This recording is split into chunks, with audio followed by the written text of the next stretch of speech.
கிருணி பழம் வச்சு எப்படி வந்து பாயாசம் செய்யலான்னு பார்க்கலாம். ஃபஸ்ட்டு வந்து இந்த கிருணி பழம் வாங்கியாச்சு.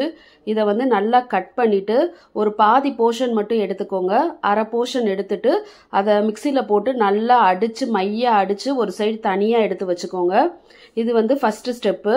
இந்த மாதிரி சின்ன சின்னதாக கட் பண்ணி மிக்சியில் போட்டு நல்லா கூலாக அரைச்சி இதை தனியாக எடுத்து வச்சுக்கோங்க. அடுத்து என்ன வச்சுக்கணும்னு பார்த்தீங்கன்னா ஜவ்வரிசி, நைலான் ஜவ்வரிசி வாங்கிக்கோங்க. 2 டேபிள் ஸ்பூன் கிட்ட போதும். அதை வேக வச்சு தனியாக எடுத்து வச்சுக்கோங்க. இப்போ நம்ம வந்து பாயாசம் செய்யலாம். நல்லா வந்து ஃபுல் க்ரீம் மில்க்குன்னு சொல்லி கடையில் விற்கும். அது வந்து 1/2 லிட்டர் சேர்த்துருக்கேன் நான் பால்.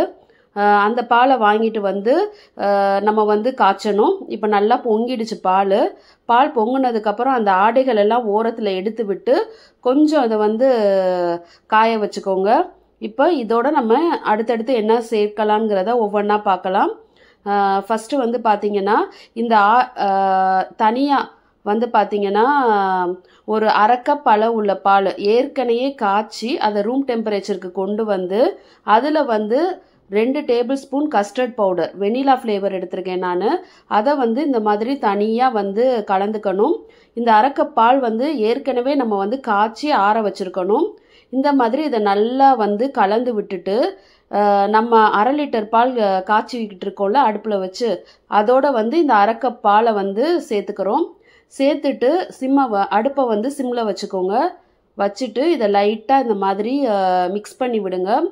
இந்த கஸ்டர்ட் வந்து காய்ச்சின பாலோட கலக்கணும். இப்போ அடுத்து பார்த்தீங்கன்னா இதுக்கு தேவையான அளவு ஜீனின்னு பார்த்தீங்கன்னா 1/2 கப் ஜீனி வந்து எனக்கு கரெக்டாக இருந்தது. 1/2 கப், ஏன்னா என்னோட பழம் வந்து கொஞ்சம் நல்லாவே ஸ்வீட்டாக இருந்தது. அதனால் வந்து பார்த்தீங்கன்னா 1/2 கப் ஜீனி எனக்கு கரெக்டாக இருந்தது. அதுக்கப்புறம் பார்த்தீங்கன்னா கண்டென்ஸ்டு மில்க்கு நல்லா 2 டேபிள் ஸ்பூன் கண்டென்ஸ்டு மில்க் வந்து இதோட ஊற்றிக்கிட்டேன் நான். இது எல்லாம் வந்து நல்லா மிக்ஸ் ஆகிடணும் அந்த 1/2 லிட்டர் பாலோட. இப்போ வந்து இந்த கஸ்டர்ட் வந்து ரெடியாக இருக்குது. இதை வந்து ஆற வச்சு தனியாக எடுத்து வச்சுக்கோங்க. இப்போ இந்த ஆறின கஸ்டர்டை வந்து ஒரு பெரிய மிக்சிங் பவுலில் ஊற்றியாச்சு. இதை ஃபஸ்ட்டு ஊற்றிட்டு அடுத்து பார்த்திங்கன்னா நம்ம ஒவ்வொன்றா சேர்க்க போகிறோம். அடுத்து சேர்க்குறது பார்த்திங்கன்னா நம்ம நல்லா கூலாக அரைச்சி வச்சுருக்க கிருணி பழத்தை வந்து சேர்த்துக்கிறோம். எனக்கு வந்து ஒரு 2 கப்பு கிருணி பழம் வந்தது. அந்த பல்ப்பு அதையும் போட்டு நல்லா மிக்ஸ் பண்ணியாச்சு. இப்போ அடுத்து பார்த்தீங்கன்னா ட்ரை நட்ஸு சேர்க்க போகிறோம். ட்ரை நட்ஸ் வந்து பார்த்திங்கன்னா நான் இதை கட் பண்ணுறதுக்கு முன்னாடியே ரோஸ்ட் பண்ணிட்டேன். நான் நல்லா ரோஸ்ட் பண்ணி பாதாம் முந்திரி எல்லாம் தனியாக எடுத்து வச்சு அதை கட் பண்ணி சேர்த்துருக்கேன். இப்போ வேக வச்ச ஜவ்வரிசி சேர்த்துருக்கேன் நான்.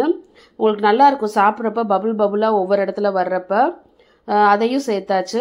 இப்போ இதோட வேறு என்ன சேர்க்கலான்னு பார்த்தீங்கன்னா பாதாம் பிசின் நாள் நைட்டே ஊற வச்சு எடுத்து வச்சுருக்கேன். அது வந்து கொஞ்சம் சேர்த்துக்கோங்க. நல்லாயிருக்கும் உங்களுக்கு இது சாப்பிட்றதுக்கு. இதெல்லாம் கிளறி விட்டு மிக்ஸ் பண்ணி எடுத்திங்கன்னா ஒரு கிருணி பாயாசம் ரெடி. இது ரொம்ப நல்லா டேஸ்ட்டாக இருந்தது.